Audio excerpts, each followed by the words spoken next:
Whether you like it or not, fashion is not something that you can just opt out of.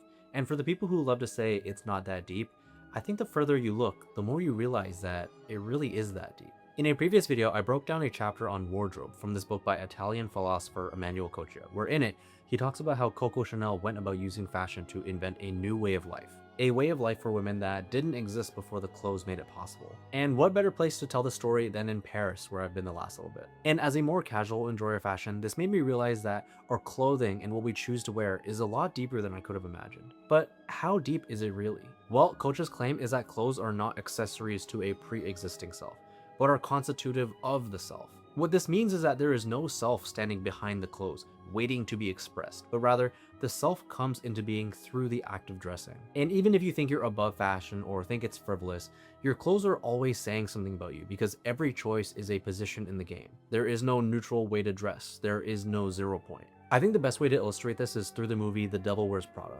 Andy, a young aspiring journalist, takes an assistant job with Miranda Priestley, editor-in-chief of a very chic and influential fashion magazine. In this scene, two members are agonizing over what looked to Andy like identical belts, and she lets out an audible scoff. Now, the laugh was an act of judgment. It positioned Andy as outside the field, untouched by its concerns, that she saw it as not that deep. Miranda catches the laugh and asks what's funny. Andy responds by saying the belts look exactly the same to her and that she's still learning about all this stuff. Miranda then repeats, "This stuff?" Which is a move that treats fashion as a category that one is or is not interested in, like sports or movies. Miranda argues that fashion is not a category that one can be outside of, because the conditions of outsideness are themselves produced by fashion. Andy says her sweater is blue, to which Miranda corrects her.